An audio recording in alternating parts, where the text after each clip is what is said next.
This morning on The Real Story, the war between Hamas and Israel, killing thousands but leaving an even greater emotional impact from the rubble of Gaza to right here in Connecticut. As we cover the conflict, we're sitting down with an expert to get into the nuance, the history, and answer your questions. But first, what people are calling an energy crisis here in Connecticut. As costs rise and new challenges come, we're speaking with two of Connecticut's leading lawmakers when it comes to energy, from supply to your bill and sustainable investment. We're getting into it all this morning on The Real Story.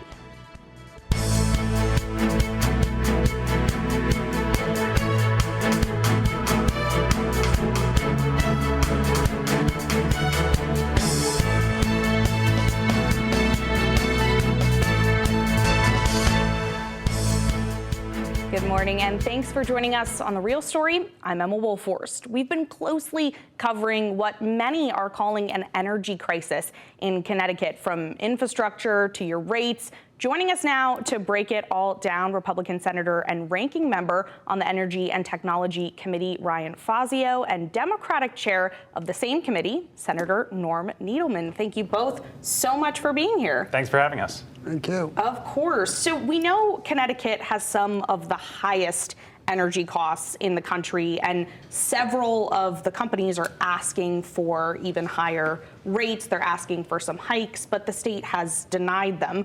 We've been covering specifically United Illuminating recently, breaking it down, talking to the Attorney General. You both were advocates for the state's new performance-based regulations. So first, can you tell us what that looks like, what changes, what is performance-based regulation?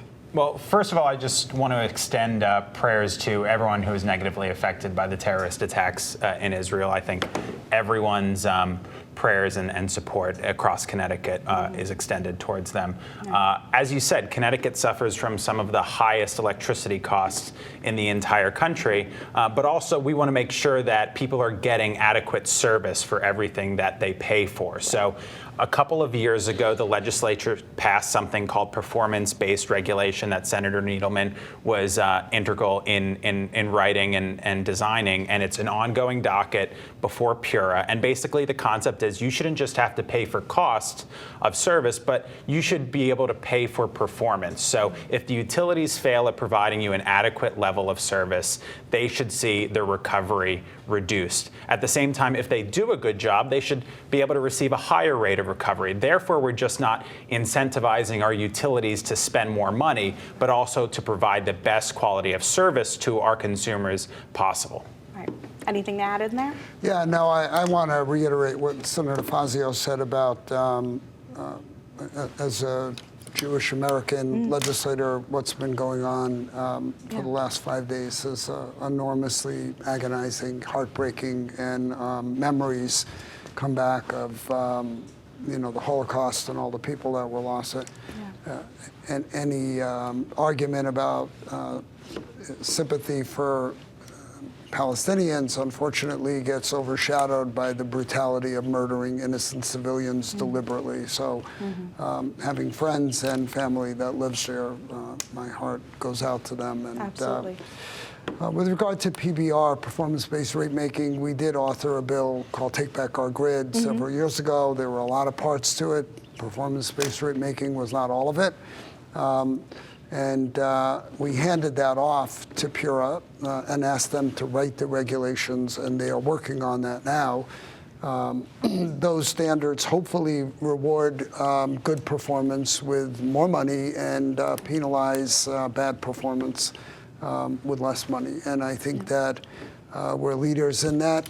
Just circling back to your first comment about highest rates in the country, the Northeast has higher rates than a lot of the rest of the country because the Northeast of the United States is pretty much aligned on climate goals and goals for energy efficiency. So we see some of those costs in there. But when you look at the average bill price, it's not as bad as it looks in terms of the absolute rates. So we make big investments, and those investments hopefully will help us save energy and at the same time move forward on decarbonization of our grid. Right. So let's talk specifically about UI here. Senator Needleman, you've spoken before about the lobbying and leveraging that the company has been trying to get approval for their rate hikes. Pura, of course, deciding UI did not show enough evidence that these rate hikes were needed. What would an energy company need to show or present in order to get those rate hikes approved? So, not a regulator. We authored new legislation that, again, seeks to hold the utilities more accountable because there's a widely perceived feeling in the state of Connecticut that the ratepayers were not getting the best value for their money. There are some aspects of the electric bill that the utilities are responsible for since deregulation, some aspects of the bill that they're not responsible for. But the reality is the consumers of the state of Connecticut do not necessarily feel after a storm or when incidents occur that the utilities are responding adequately to their needs. So we've sought to correct that. I think the question about what you should expect should be more directed at Pura, but I look at it from a high level, thinking that value, right? Not the cheapest, not the most expensive, but the most value. And holding the utilities accountable, making sure that the earnings of the corporations, the earnings of the management there is measured against what the ratepayers are experiencing on the ground. And I think that these utilities haven't been widely perceived to be considering the interests of the ratepayers as their highest priority. Do you think, though, that it could be said, less money might equal worse storm preparedness, as you were just saying, as we're looking at this and ratepayers are how they're perceiving it? How do you feel sort of, go to Senator Fazio, how do you feel sort of that perception plays into, the money that these companies are getting? Well, the economic arrangement should be fair. You have to balance quality with cost, and as Senator Needleman said, get the best value for consumers. And I think that's what smart regulation is about. And there's going to be disagreement at times, but I think proper regulation and proper statute will get the best value for our consumers. A good quality, a high level of service at a reasonable cost. And I think historically in Connecticut, we haven't had that. The regulations haven't been enforced in a manner that have gotten the best quality of service for Connecticut residents from our utilities, and we've been paying extremely high rates for that service nonetheless. So hopefully performance-based rate making, as well as Senate Bill 7, which we co-authored and passed this year, will move us towards a system where there's a high level of accountability, a high level of value, and there's a fair level of return on investment in the state as well. Yeah. So we have seen some serious concern come, from both you and your colleagues, as well as these energy companies, when it comes to grid capacity. This is something UI said they would need the rate hike for, as well as Eversource, and the state said it should be a priority. So what could be the possible solution here? Well, I think down the road, 10, 20 years, the state and the region are going to suffer from a high imbalance of demand and supply, which will either result in shortages of electricity or much higher rates. So we need to make sure we make smart investments and upgrades to the grid in order to ensure there's as little kind of drop off in electricity transmission as possible. So we increase supply. We need to make sure that we're increasing generation of affordable electricity and reliable electricity, while also ensuring that we aren't increasing demand too much. We're going to have a natural increase in demand with the electrification of more heat and vehicles, but we shouldn't overly subsidize that demand at the same time. So, we're in a very tenuous situation in this region, and 10, 20 years down the road, insufficient demand is going to be a problem. High costs are going to be a problem, so we have to be strategic about what we do now, because it'll affect costs and reliability 10, 20 years from now. And for both of you, as we're talking about grid capacity here, I know this is an even bigger topic. I'm sure we could have a whole segment just about this, but something with electric vehicles, it's been, a big sustainable goal for the state, and we've seen a lot of discourse about this. But, quickly from both of you, we'll start with Senator Needleman. Does the state have the grid capacity to support electric vehicles, especially in the way that the state is trying to set this large goal? Mm-hmm. So I just want to circle back to your earlier point about what the utilities have said. Right. It is not a good situation to be in, to have the feeling that there's a gun to our head, that if we ask you for more money and you don't give it to us, we're not going to perform.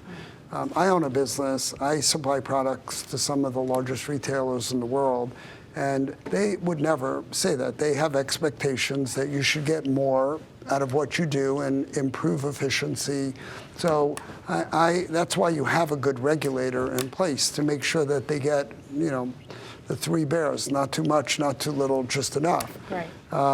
With regard to the goals that are being set for electric vehicles and other things that are coming down the pike, we're setting them out far enough to send messages to the industry. We're not the spear point here. These are California standards. By the time these are enacted, 50% of all the ratepayers in the country, all the citizens of the country, are going to be under these same standards.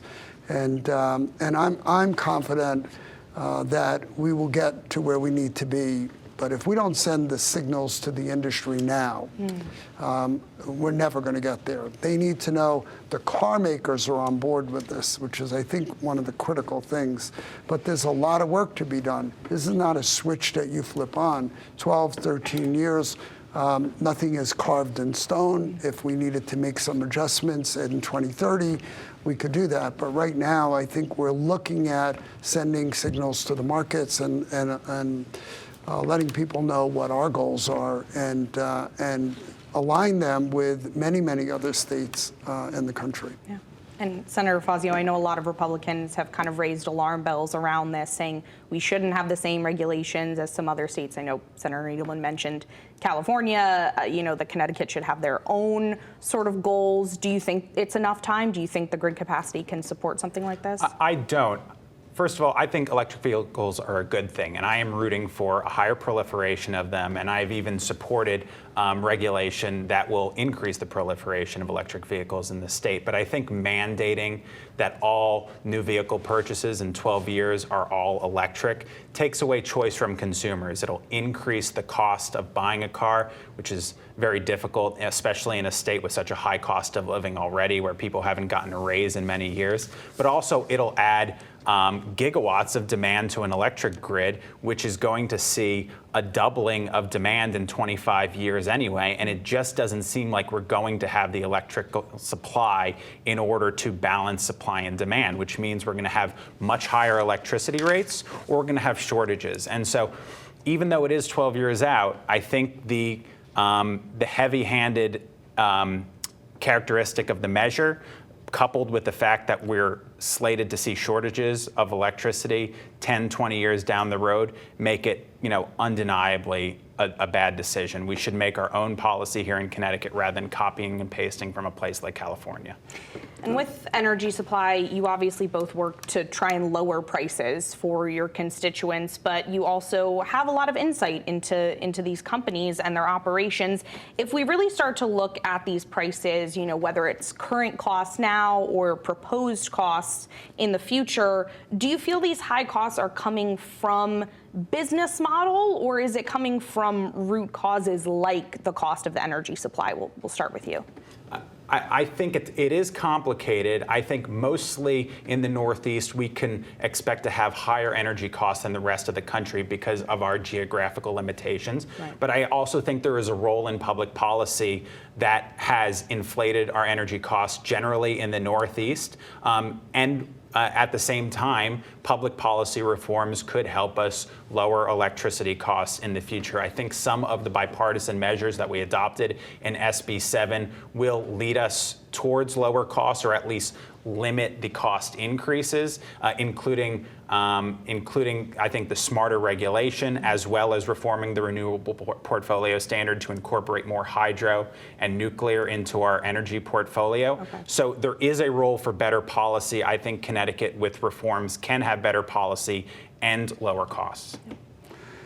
I hate to keep doing this, but I want to circle back. The 2035 standards allow for hybrid vehicles, which I think, looking at this from somebody who's driven cars for 55 years, a hybrid is a good option where your local driving is done on battery, and then your long-distance driving is done on a gasoline engine, because most driving is more local, except for my good colleague here who has to drive up here from Greenwich every day. But I also want to speak about all the pieces of the puzzle that make the supply-demand equation a little bit different. One of the things that Connecticut has been working on for several years, not necessarily with the most cooperation from our utilities, is something called advanced metering. If Yankee ingenuity says if you got free electricity from 2 to 4 in the morning, you'll be up at 2 o'clock in the morning doing all your wash, right, and running your dryer. It will never be free, but time of day costs are going to be a critical element. So one would hope that things like charging your vehicles, smart appliances, are going to allow you to do things when the electric rates are lower. If you look at the curve over the course of any given day, there are peaks in that curve. And the most efficient electric grid is one that's flat, where the use over the course of 24 hours is the same. Because otherwise, they're firing up plants, they're shutting off plants, you're paying for unused capacity. You want to really get at the root cause of this. We got to level, flatten out that curve as much as possible and provide advanced metering, but do it correctly. One of the utilities was given money for advanced metering a number of years ago, and the way they deployed it didn't provide what was expected. And that's part of the issue of having a regulator that looks at, we give you money ahead of time, and then we expect results. And when we come back for another rate case, and then the results are not there, you can't take the money away that you gave them, but you can say, I'm not giving you any more. So I think that there are ways to make this whole grid more efficient, and I think that's what's being worked on right now, and I'm confident that we will get there. And obviously, it's a continuing conversation. Unfortunately, all the time we have, we'll have to have you both back on to keep talking about this, and I know this will be talked about again into February when you both come back up for the next session. But thank you both so much for joining us today. Thanks for having us. Thank you. Thank you. Well, there's still more to come here on The Real Story. We're talking about the devastation in the war in Israel, how its impacts have been felt, where strikes hit to thousands of miles away right here in Connecticut communities. As questions arise from what's happening in the region to what America's role could be in the coming weeks, we're answering your questions and breaking it all down with an expert ahead.